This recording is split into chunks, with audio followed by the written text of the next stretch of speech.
consensus among 4 economists. How often does that happen? So this is something, I think as a Canadian, I came in last year and I apologized for the work because it was too far along. As a Canadian, I'm going to come in here and apologize for the work because this is very preliminary stuff. We have some results, but there's some really neat things going on in here. So what we're trying to do effectively, if you read the title of this, there is a fairly well-funded experimental economics lab on campus called the EDL, the Experimental Decision Laboratory. I have been tasked with trying to find ways to utilize this in a transportation and sort of agricultural transportation context. And this is sort of the first take we've had on this. How hot is this off the press? The last initial experiments we did were probably done about 4 days ago, and I was sort of spending the weekend kind of putting together some of the tabulations, et cetera. But what we're doing here is we're using something, what I've done, I've got a couple of slides about experimental economics as a subfield of economics in case no one's seen it before. I can probably go through those pretty quickly just to give you a sense of what's happening. But we're basically using experimental economics to essentially evaluate regulatory policies within Canada. As a first cut, we're taking a fairly simple policy, which I'll describe very quickly, called the maximum revenue entitlement, or the MRE. We're hoping to take that policy, discuss it, and then later on build in something about, which is going to be an interesting topic of discussion for the audience here. We don't call it reciprocal switching, but that's what it is, and I'll talk a little bit about that and what's happening in Canada right now in the context of that. The Saskatchewan government and in fact, it was civil engineering, gave me the money to do this through the SETI program you see at the bottom. The genesis of this was to try to get this done before the recent bill came out. So Bill C-49, which is currently basically in hearing in the Parliament in Canada, Bill C-49, I'll talk about that a little bit. That is the bill that basically restructures transportation a little bit within Canada, mostly around air and rail, and there's some interesting stuff that's supposed to be going on in rail. We'd hoped to beat that bill coming out, but we didn't. So we were a little slow to the gun in doing this stuff. Just to follow up here, Derek is a colleague of mine who I'm dragging kicking and screaming into the transportation sector. He's an ag economist. He's actually a farm kid from southern Alberta who's a very good economist. He went to Penn State, and he's starting to do some work with me on some of these things. We've got a couple of papers that are under review and kind of floating around the ether of the ag econ circle. Okay, so we'll talk about recent developments in grain transport in Canada. And again, I hate to sound like a shipper advocate or shipper person, but much of this is motivated by the fact that this regulatory policy we're going to talk about is unique to grain transportation, right? We talked about this a bit last year. For those of you who weren't here, Canada has essentially a deregulated rail industry except for grain. So any type of grain, and that would be, I'll mention a few of the types of grains that we use, it's regulated basically within on a price revenue level. We'll talk about that, but also there's this other policy called interswitching, which is reciprocal switching, which also enacts in there too, and we'll talk a bit about that. I'll do a brief review of experimental economics and transport policy, and as I was mentioning to Professor Basanko earlier, there are some interactions in these policies that have occurred in the past, but really very limited literature tying these things together, which we think makes our work hopefully somewhat original, not just the Canadian context, but also the experimental linkage. The model description, which is very, very simple. What I'm going to show you is, so you can imagine what we've had to do here. I do like to wander around the table in the way here, as you know, because I do lecture. We have a very, even though we think about grain supply chains or supply chains in general, they can be very difficult and very tricky. Trying to get that down into an experimental environment where an undergraduate student who's paid $20 per hour for their labor can actually sit there and figure this out has been the task. So when I go over and I show you some of the screens that we have the students look at, there's a heck of a lot of work buried into kind of digging this thing down to the kernel of what the game is that they're playing, essentially, right? We'll see that as we go through. So we have preliminary findings, some surprises, some not. I have explanations, I think, for them, but again, the gist here is I want input from you folks if you have any. The other thing to tell you is that we're going to run this again with some tweaks, and I'll discuss those at the very end, and hopefully I'll get some feedback on those, the next steps, and then conclusions, okay? So, I guess one of the things that comes out of this, and I'll discuss this in a different slide, I'm just thinking about it now, the policy environment in Canada is, some of it's very old, some of it's very recent. The maximum revenue entitlement, which is in fact the focus of what we're doing with the experiment, is relatively new by regulatory standards. It came in the crop year 2000. The funny thing about it was, and this is what I've been digging into this a little bit sort of on the side, but there was literally, as far as I can tell, no research done. Sorry, when I make my harsh letters there, I get a little thing. There's no research that's been done on whether it was useful, how it would work, what the consequences, unintended or otherwise, would be with this regulation, okay? So part of this process of building up this laboratory expertise or a lab that can do this is to, in effect, give government, whether it be provincial or federal, a means within which to say, hey, we've got a policy we want to enact, we want to test it with you guys first and see how this is going to go. So again, it's a bit like a test bed, which we hope that's where it goes to. So we're trying to do in this experiment, developing a viable economic experiment mirroring the current Western Canadian grain handling supply chain. And when I refer in the little maps that I'm going to show you, the little diagrams I have, we refer to elevators. Now, these could be any shipper essentially, but we'll discuss that in a bit. And that first bit, that first bullet point really is the trick in doing this experiment, and we'll kind of go through that. What incentives does the current policy, this MRE, which I'll discuss in a second, give to participants?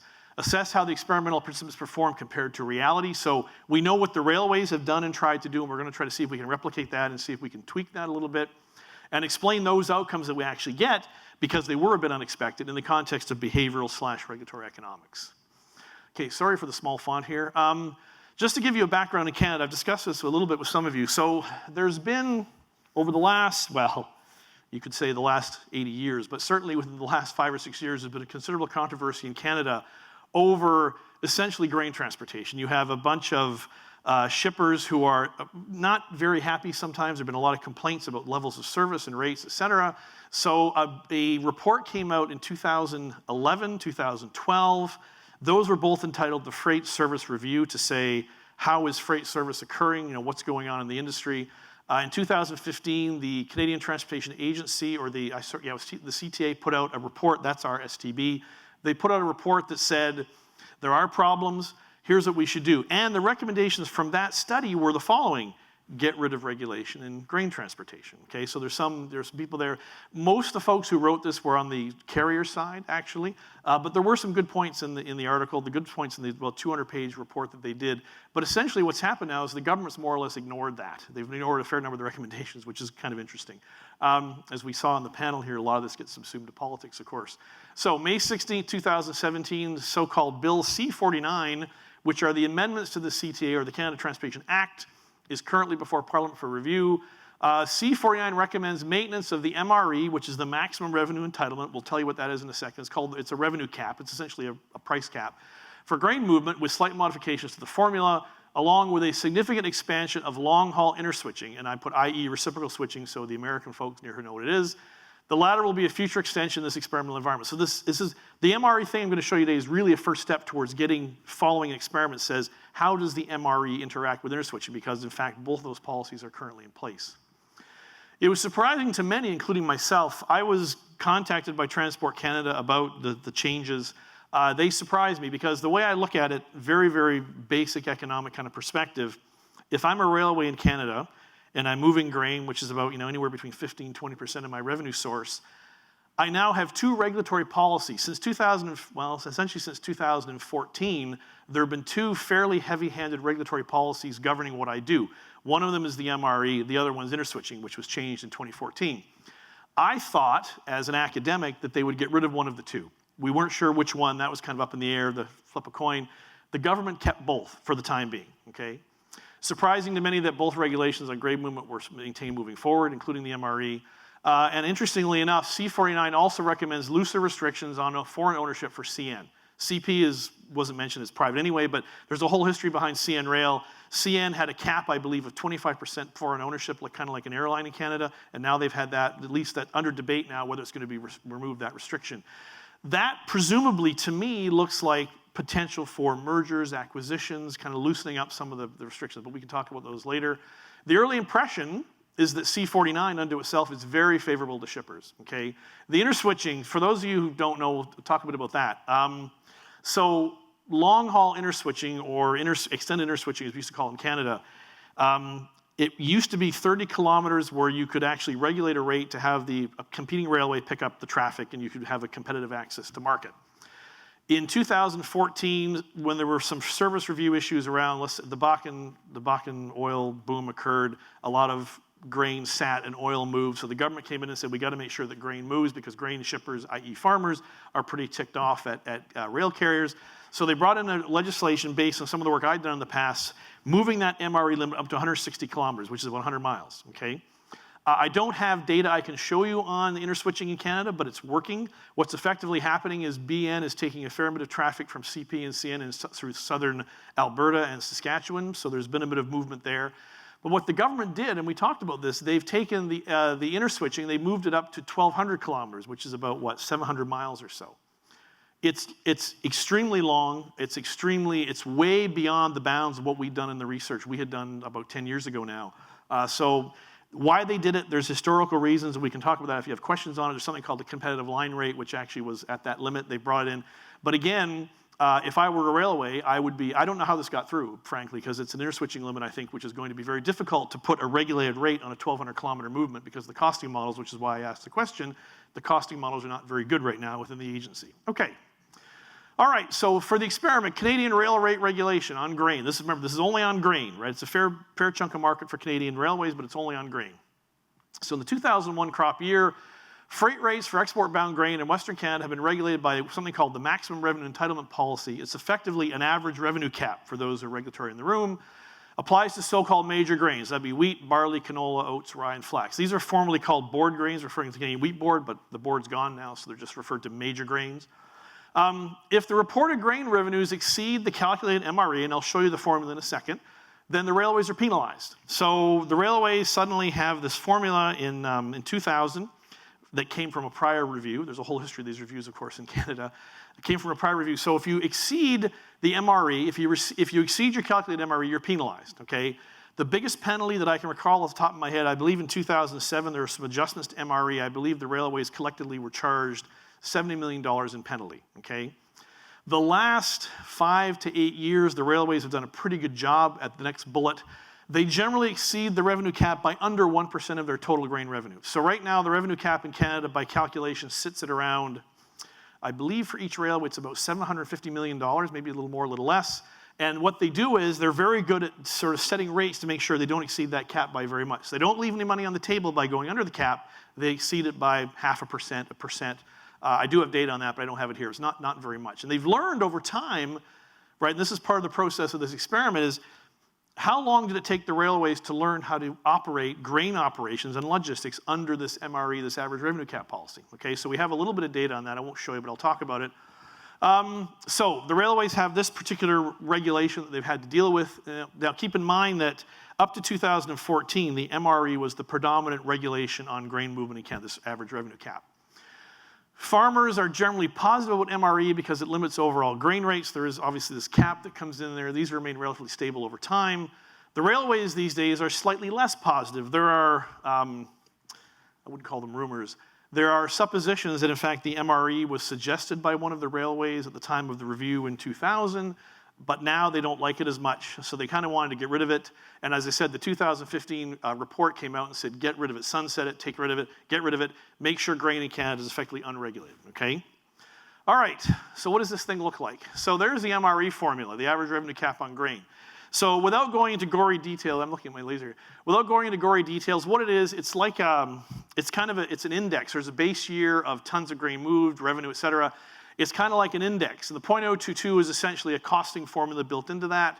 You'll notice that in the formula, there are, if you play around with it, you can sort of look at it and inspect it and see it, but if you play around with it a bit, there are a couple of these variables in here which are quite important to adjusting the formula. And what we're going to do is we're going to play around with a couple of the, I believe it's, part D is important because some of these, the formula itself, which I think was designed just to kind of, again, sort of set an average revenue cap, the formula itself gives, I think, unintended consequences to the railways, and we're going to see how that looks like in a second. And we're going to see whether or not experimental participants actually can pick up on that, okay? Just for clarity here, that F, the volume-related composite price index, is determined by the CTA. That is actually the only change that was made under Bill C-49 to the MRE. That now, before that was a common between the two railways in Canada, that was a common index. Now the index is unique to each railway. So they have their own basically composite price index now, okay? Which will mean that the MRE formula will be slightly adjusted for both railways based on their costs and their pricing, okay? Okay. So looking at some of the data, and I don't have it here, looking at some of the data about how the railways adjusted to this environment as of the year 2000, 2001, The supposition is it was difficult for the railways at first to optimize profits under the MRE. In fact, a couple of the railways, I can't remember whether it was CN or CP or both, they actually came in under the cap, which is suboptimal, right? You're literally leaving money on the table. So the railways were taking some time to figure out how to do their grain operations, adjust their grain operations under this MRE, okay? The general heuristic they have now, in effect, is they try to just hit or exceed their computed MRE, otherwise revenue's left on the table. Since, I believe, and don't quote me on this, I haven't got the data in front of me, since about 2010, the railways, like I said, have come within plus or minus 1% of their grain revenues. That's rounding error, basically, right? That's the amount they go over, they get penalized. Where does the penalty go? It actually goes to an agricultural research foundation, so they benefit from this. But effectively, they really hit that cap very accurately, okay? Now, if you look at the formula for the MRE, it's sensitive to certain parameter changes, including the composite price index, which is now being adjusted through Bill C-49. But interesting enough, the average length of haul for grain, okay? So the average length of haul, which was element D in there, basically says, if you look at some numbers here, if the price index grows by 5%, the MRE cap increases by approximately $20 million. So that means the railways can then set prices, their rates, at $20 million cumulatively over their entire network, more than they had the previous year with that price index. Number two, if grain hauls get longer, so if you're moving grain a farther distance than you used to, okay, and that would be associated with what economies of scale, lower costs, the amount of allowable revenue under the cap can remain the same even with decreased volumes moved. So what does that mean? It means that under the cap, and we've actually kind of played with the game to do this, under the cap, the railways have been given incentives to basically move grain longer hauls, so unit trains over longer distances, okay? Now, what does that mean? So if you think about the grain handling system, you have private grain companies like Viterra and Cargill and Bunge who operate within the system. In order for the railways to gradually move the system to this advantage in terms of longer hauls, they would have to get probably either some coercion or cooperation with the grain haulers to say, we're going to move less grain from you think of Canada, so you have basically Manitoba's the farthest away from Vancouver since most grain moves through Vancouver. Then there's Saskatchewan, Alberta, BC. You probably, and we haven't actually looked at the actual data, but you can find it, there are fewer Alberta moves than there used to be. There are both similar Saskatchewan moves, and there are more Manitoba moves. So, for example, G3, which is a new grain company that's being funded by Saudi Arabian money, it's the former wheat board, they are building grain capacity, elevator capacity in Manitoba. So their new capacity is not near Vancouver or not near anywhere near the port, it's quite a ways away. Clearly, there's been some interaction between the railways and the grain companies to gradually make the grain hauls longer. Why? Because under the same volume move, that cap goes up and the railways can charge more. It's purely just from the formula, okay? Everybody with me on that? So they're learning to game the formula, essentially, right? But gaming the formula is not under their sole control. They have to have some interaction with the grain companies in order to do that, okay? So what we wanted to test was two things. Oh, I'll get to that in a second. Okay, we'll do experimental first. Sorry about that. So experimental economics is a subfield, Nobel Prizes. In 2002, Vernon Smith, good old Vernon with his bolo tie out of now Chapman College, he wins it for the use of lab experiments as a tool in empirical economic analysis, in particular for the study of different market mechanisms. He is truly, along with Charlie Plott, the founder of experimental economics, and of course Dan Kahneman wins at the same time as the founder of behavioral economics. I'm sure you're familiar with both these people. Vernon's great. I mean, he's done a whole bunch of stuff on electrical, various utility markets, and he's still very active as far as I can tell. What else? So why use experiments? And again, I apologize for the small font, but if you look again, this is Charlie Plott, who's still at Caltech, I think. Charlie has had a Caltech lab for probably 30 years now. You know, we can read this over. I'll skip over this quickly. This is literally saying why we want to use economic experiments. And the gist of this is, if you have real life policies with essentially maybe stochastic elements or some other kind of uncertainty involved, you might want to use an experiment with real subjects to find out how they'll behave in a real world situation, okay? So Vernon has perfected all kinds of things where he's found out pricing issues, all this other sort of stuff. And at the end, Charlie says, well, lab processes are simple in comparison to naturally occurring processes. They are real processes in the sense that real people participate for real and substantial profits and follow real rules in doing so. It is precisely because they are real that they are interesting. Okay, apologies for reading that, but it's kind of important. So, for those of you who don't know what experiments look like and how they work, typically you take our favorite people in the world, undergrad students, because they're malleable and they're funny. You take undergrads, you put them in a room, and you tell them, here are the rules of the game you're going to play. And that's all you tell them. Then you say, here are the payoffs you're going to get. You either get, the payoff structure could be a whole bunch of things, but typically the more profit you make, let's say you're doing some kind of I/O experiment, the more profit you've got to be kidding me. Anyway, the more profit you make, the more money you make. So what you're doing is you're aligning the incentive of the student to perform well in order to do well in the game and do things accurately, okay? And that's exactly what we've got set up here. Now, I'm being cheeky about this because I run an I/O class, a third-year I/O class in our program, and I was building the experiment as we were going along, and I actually ran that at the end of my class. So I have 5 runs here, which are, they're unpaid, but they got, those of you who know Canada, Tim Hortons cards are kind of a commodity there where you have coffee. So the winner got a Tim Hortons card. Basically, I couldn't pay them money because that would be breaking all kinds of rules, right? So, okay. Components of an experiment, those you probably know these are preferences, technologies, initial endowment. I'll try to highlight those as I go through our experiment, but for example, the preferences here are obviously maximize your profits so you get money back from me, we pay you for this. Technologies, we have this MRE thing which implies certain things about costs. Endowment, so we have a rail player who's endowed with sort of this ability to kind of move around grain and sort of do this virtual railway. We have grain shippers who have certain endowments, and I'll tell about this in a second. They have elevator sizes. Implemented again by appropriate monetary incentives, meaning you're paying the students. So the institution is the rules of the game, and we'll talk about that. I'll sort of walk through that very, very quickly. And again, that's just a general overview. And of course, you frame the instructions to try to make sure the students understand the context of the game without being very conscious of that, okay? There are some research benefits. I'm going to go quickly here because I've been given the 10-minute mark. The biggest part here I want to point out is replicability. So if you run an experiment, you want to be able to do it over and over again, right? The validity of an experiment is say, we didn't just get this as a one-off, we can repeat this, right? In the same conditions, in maybe different universities or different environments altogether, we can repeat this. One of the reasons Derek is on the project is because we're going to run these in Manitoba. We haven't had a chance to do that. We're going to run it in a whole different university and see how it works. The last point here, external validity, which is the strength of generalizability, and what we call in the experimental world, ecological validity, real-world accuracy.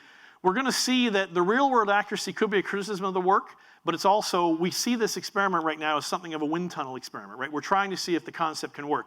Can we actually get undergrads to work within a supply chain and actually optimize what they're doing within the constraints of this MRE, okay? So it really is kind of a proof of concept. Okay. And I mentioned Professor Basanko there. Cox et al. 2002 used experiments to do this Netherlands, basically comparing vertical separation versus horizontal separation for the country of the Holland. Interesting one here, Hong and Plot, 1982, back in the RAND Journal, or I guess at the time maybe it was the Bell Journal of Economics. They did early experimental work which sought to test out pricing systems in water transportation. So interestingly enough, transportation had a very early genesis in experimental economics, but it hasn't really played out too well. The Swedes deregulated their rail industry in about, well, mid-90s, correct me if I'm wrong, Russell, mid-90s, late 90s. There were a bunch of experiments on logistics, and Nielsen at, I believe, Stockholm School of Economics was one of the folks doing experiments on how do you do train scheduling. So a whole different variety of things have been done in experimental economics linked to transportation, but not as many as you'd think, because there's very, very limited literature. There's been recent work in the OR lit on supply chain management, supply chain design, which is experimental too, but we won't go into that. It's pretty limited as well. Okay, so this is a summary. So I guess the economics of this slide would be the average revenue cap literature, and there's not a hell of a lot of it, but here's the context. So the British deregulate, this is Thatcherism, the British deregulate or denationalize a whole bunch of utilities in Britain. They're trying to figure out how to regulate them. They go to various smart academics, economists in Britain.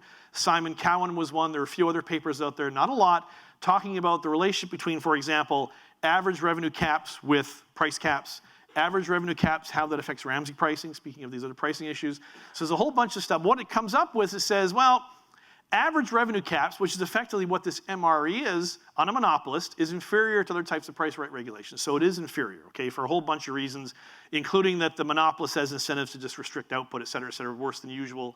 My background footwork indicates the MRE formula was developed by the CTA, and I know the man who did it, without much, if any, consultation. So the genesis is we've had this, think about if you're a railway, you've had this regulation for 18 years that no one can really tell you where it came from. We know who did it, but we don't know why it was put in. We know it's going to cap prices, but was it tested against an alternative?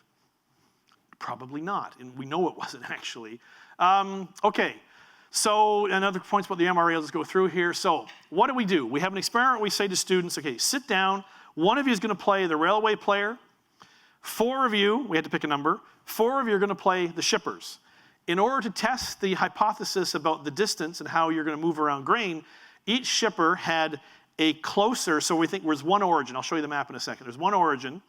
Each shipper had a closer to port or closer to destination elevator, a farther away one. Two shippers were classified as small. They only had, in this example, they had about 20 to 30 tons of grain they were delivered every year, so we really scaled the game down. Yeah, I know, I saw. I'm trying to ignore you, Jeff. I'll get going here. I actually have 20 minutes. I'm doing a natural experiment. Oh, you are? Well, and I'm failing. I'm going to do what my students did and fail. So essentially, the grain shippers, there are too large and too small. So the large guys get about 100 tons of grain in a given round of the game. The small guys get 20 tons of grain. They're allowed to move grain between their elevators, the close and the far one, costlessly. So the shippers, that's their decision. How are we going to react to the prices that the railways offer us for movement? How are we going to move grain around? So we're really trying to build this game up to say, what is the simplest possible game environment we can have that would replicate the MRE, okay? Or replicate behavior under MRE, okay? And I think I said all the pieces on there. So we have two hypotheses quickly. We know the MRE has flaws both theoretically and practically. We hope to shed light on this. And the two hypotheses are superior railway knowledge of MRE regime, okay? We hypothesize that the railway player, like the real railways in Canada, should be able to learn how to operate or function their logistics under the MRE regime, i.e. incur zero MRE penalty. So the idea there is you set your rates such that you don't incur a penalty, okay? After about 6 to 8 periods, and that's what happened in reality, okay? So we ran these games for 15 periods, and we were looking at what happened between periods 6 to 8. That would reflect the ability of the real railways to gain control of the market to their advantage, even with regulation. And number two, the unintended consequences of the MRE formula. The best railway MRE equilibrium, and there's not one, there's many, should be associated with declining service offered to the nearer elevators, right? So the railways should be signaling to the player, the shippers, I'm not going to give you rates, because there's no common care obligation in this game, right? I'm not going to give you rates to your nearby elevators. I'm only going to give you a rate to your far away ones, and the shipper should respond to that. Okay, I'll move my grain from my closer elevator to my far away one and take advantage of that. We game tested this with a bunch of us who knew what we were doing, and in fact, we found out that what you should be doing as a shipper is moving as much grain as you can, because they're smaller capacities versus some of the other ones. Move as much grain as you can to your far away elevator, and as the railway, you should be offering as little to the nearby guy as you can and just moving the far away stuff, okay, which is what is sort of happening in reality. Okay, so those are two hypotheses. So guess what? Only one really came true. But anyway, we'll just, so the experiment run by the EDL in the University of Saskatchewan, we've got a 27-unit experimental lab, which is state-of-the-art. We've got all kinds of neuro stuff. Colin Kammerer is doing neurobiological testing on humans. We got that too. We got the whole thing going on. The funds came from the Ministry of Highways, who wanted to know the interaction, figure out how MRE works, and know the interaction of the various rail policies. And SETI, which is a civil engineering, is called the Saskatchewan Center for Excellence in Transport and Infrastructure at the U of S. Experiment was coded using Z-Tree software. So, in the day when I first knew about experimental economics as a grad student, Z-Tree was kind of the currency of the realm for experimental economics. There are now other software packages. There's Qualtrics. There's a couple others out there that you can use, but Z-Tree is still kind of the currency because, like R or like Gauss, it allows you a lot of flexibility in your coding. So that's why we used it, okay? Pilot sessions were used to check for clarity and timely completion. We got through those. They worked out. To date, we've run 12 experimental sessions, and here's one of the tricks I'm looking for you guys some insight from. 12 sessions, 5 players, and we have some results. Is that enough? We still have a whack of data, but there's a real controversy, or I should say an ongoing discussion, perhaps I should call it, in experimental economics. How many experiments do you run? N equals 12 is probably not a lot, but again, it's a budgetary issue. We're going to be able to run more, but we want to make sure we didn't go overboard on that, plus the 5 pilot sessions with my students. So here's the stylized rail network. I love the colors. So we have a port, which is basically the delivery point. You have the green guy. He's a small shipper. He's got an elevator. I think it's there at 600 kilometers. The second elevator is 900 clicks. So every big shipper, the big guys are obviously bigger icons. Every big shipper has a closer one and a far away one. Every small guy has a closer one and a far away one. They're all trying to move as much grain as they can because that's how they get profit, subject to how the railway interacts with them and how it wants to move, which is where the MRE issue comes in, okay? Now, this is busy and I apologize. This is what we call the railway calculator that we developed in Z-Tree, and this is about the simplest we can get this to look at. What we have here, if you'll notice, I can't point at it, unfortunately. I do need a pointer, like a 3-way pointer here. Basically, the railway player can put numbers into the sample sheet and figure out what their MRE is going to be for any combination of rate that they're going to do to any elevator. So if you'll notice, there are 8 elevators in the game, 4 shippers with 2 each. You have an elevator offer you can make to everybody. So what they can do, before they make their offer, they can actually check, does this give me a 0 MRE or not? They have a calculator to help them do their work, okay? I say that because even with that calculator, it was clearly a very complex task for an undergrad or anybody to sit there and say, how am I going to make this MRE formula work within this kind of difficult environment? And you can imagine if you step back, so we've taken a very complicated supply chain and logistics environment and kind of distilled it down to this level. We think this is an accurate mapping of this whole thing. However, it's still quite complicated, as we'll see in a second here. I'll be quick about this, Jeff. So here's what the shipper sees. Oops, some pieces are missing here. The shipper sees this, and they accept or reject the rate. So it's a bit like a standard ultimatum game sort of thing, if you want to think about that, if you know about that. I, as the railway, make my offers. You, as the shipper, either accept the offer or reject. The game clears, everything clears out. The game, you move to the next round, okay? And your profits individually as a shipper or the railway are tracked, so the game kind of keeps track of all these different pieces of data. What do we get? How different, I can say very initial findings, how difficult was it for the railway player to figure out how to optimize under MRE? In at least 5 of the 12 sessions, the rail player actually never figured out how to do it. Even though they had the calculator, they could put in these faux numbers and figure out what the MRE was for that particular combination of rates. They never were able to do it. Clearly, it's still a complicated task or a complex task. We're trying to figure out how to simplify that, and we'll sell in a second. In addition, several sessions did not get to their planned conclusion, that is 1.5 hours in a lab with 15 rounds of the game. Oddly enough, the shippers, who only had one decision, which is how much grain do I move from elevator far, elevator near, shippers, according to Bree, were telling her that they couldn't figure out what to do, and they were taking forever to make these things. Because you can imagine, it's a coordination game, right? I, as the elevator, can't do anything, and the game doesn't move until everybody moves, right? So one player can hold up the whole thing, and we've really tried to get around that with some of the ways we're incentivizing the students. In spite of all this, we found that over all the sessions on average, the sessions that kind of worked out, the rail player learned how to zero out, making that 0 MRE penalty after 8 rounds, which is similar to what happened. So we get a little bit of validation there. Again, we have to do more of these. But it was very encouraging to see that when the MRE player did figure it out, on average, and I say on average because there were a couple of sessions where the rail player obviously used the calculator very smartly and was able to figure it out very quickly within 2 rounds, let's say. And there are other sessions where the sort of axe hit them on the head at about round 11. They, oh, there's how to do it, and they finished the game knowing how to zero out the MRE, okay? But even when they did that, we did not observe the rail player focusing on optimizing profits by moving mostly grain located farther away. So, and I have some graphs here. What the players typically did, once they found a 0 MRE equilibrium, they stuck to it. And it didn't necessarily have to be the one that we wanted to get to. One of the things we're going to do moving forward is to try to kind of, goose them a little bit to say, you need to think about, is that your real optimal, or can you move somewhere else, okay? And why would they do this? So here's some data. This is data on railway profits. They were going up over time, but these weren't as high as they could have been theoretically given the numbers in the games. What you should see in this particular graph, the top one's more important. This is percent elevator capacity moved to the closer one. You should see that one declining over time. You should see the bottom one, which is the farther elevator, going up over time. But you can see that, in fact, the farther elevator, I should say, is actually declining ever so slightly over time with that data. That shouldn't be happening. So clearly we haven't quite figured out how to present this game exactly yet to the students, okay? And what I wrote initially here was saying the less than optimal MRE equilibrium found by the majority of railway players is consistent with the lazy monopolist story, right? If you're a monopolist and you find out how to operate, you'll just stop. Without other incentives or mechanisms, you're just going to say, hey, I'm done. I zeroed out MRE. I'm doing well. When you could have done better, right? Yeah. Anyway, so there we go. So we got some other things we're going to do here, and I'm sorry about that. Anyway, comments. Thank you for listening, all the good stuff here. Thank you very, very much. I guess Jeff's frantically signaling here. Sorry about that. I get it done here. Question. Yes.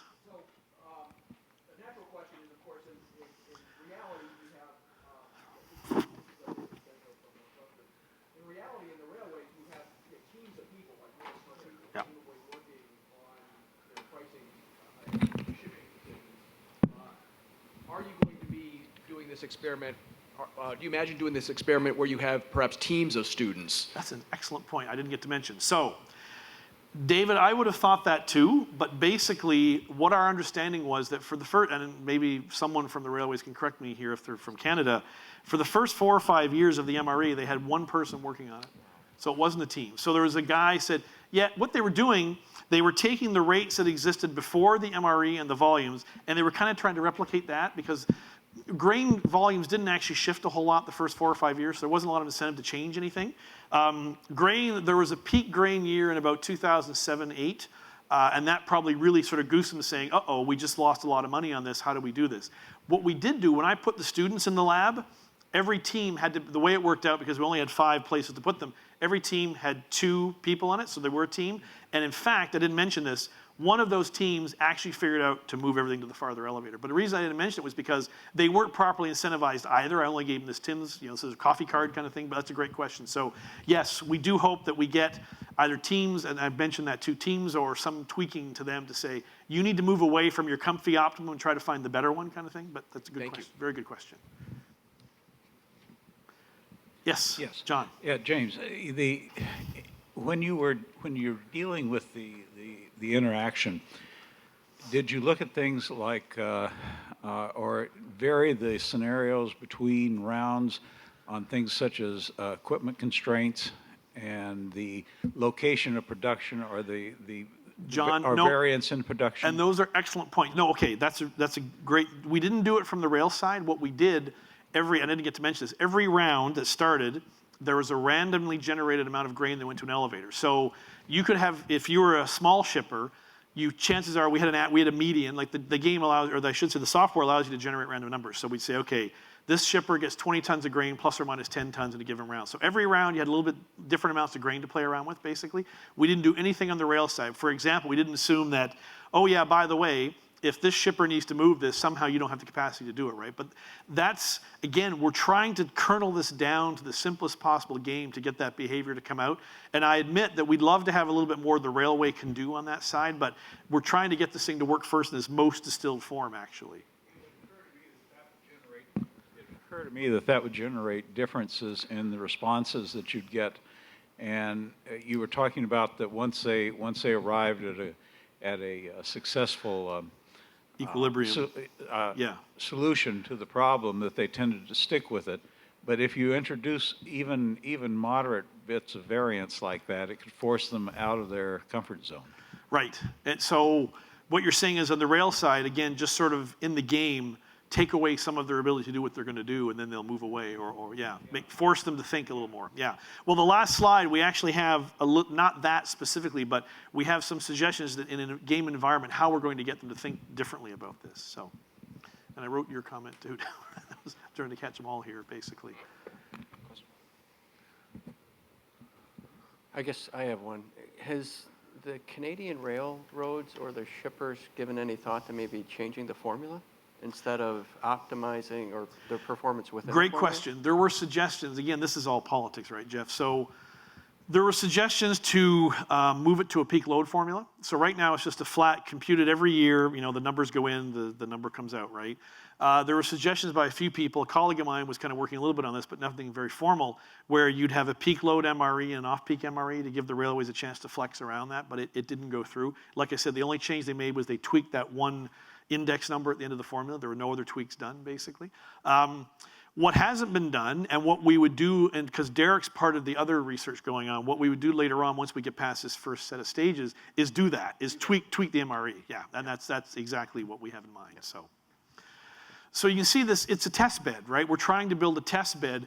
And again, if any of you, students or otherwise, are interested in building up an experimental lab environment, you have to have money to do this. Right now, up to this point, on student payment alone, we've probably spent about $4,000. So this isn't cheap, right? These are students you have to pay to do these things. You've got to recruit them, and you've got to pay them some real money. Yes? So James, I'm asking a second question because I find the research really fascinating. And I'm curious, it occurs to me that really there are sort of 2 challenges that the subjects face in this experiment. One is just, maximizing payoff subject to the fundamentals that they face. Right. And the second is adapting to a regulation, which itself is potentially complex. As we heard, right, exactly, yeah. And it seems to me that in principle, you could pull these 2 things apart. In other words, are they lazy monopolists even if they don't face MRE regulation, because the environment's Right. complex enough that they may not optimize profits even if they're not regulated? And then to what extent, or how much worse or how much better do they perform when you impose a regulatory rule on them? And it strikes me that that's actually, it's in and of itself, apart from, you know, the question of rail policy, is actually a pretty interesting question. So you're saying, essentially, if I'm understanding you correctly, run the game without MRE. Right. Just have that screen and say, you're good, there are no penalties, you are an unfettered monopolist, go and do this, right? But an unfettered monopolist subject to capacity constraints right, and other things as and John other was mentioning. things. Yeah, okay, no, that's excellent. I like that. So that, and again, you know, because there were desires among the people who are helping fund this to get the MRE studied first, that's a logical way to start. I agree with you 100%.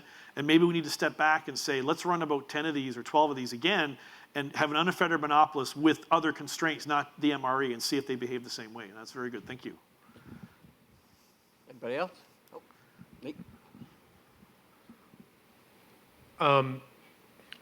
Wow, it just flew away.